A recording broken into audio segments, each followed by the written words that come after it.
मात्र 2 घंटा भितर ହେଇଗଲା ଆଜି ଆମର ରୋଷେଇ ଶେଷ। ଆଜି କଣ କଣ ମ୍ୟାଡାମ ରୋଷେଇ କରିଛ ଟିକେ କହିଦିଅ।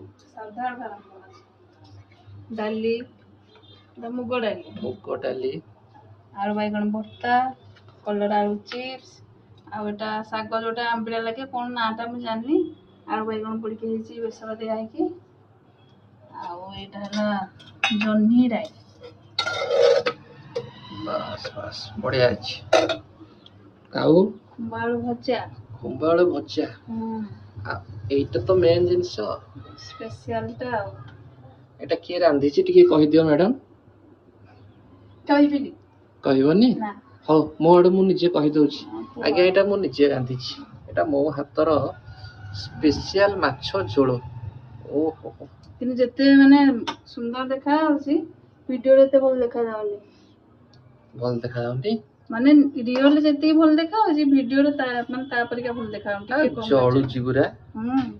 ମହୁ ଭିଡିଓରେ ଆଉ ଟିକେ ଗୋଟେ ପିସ୍ ଟିକେ ଟେକା ଟିକେ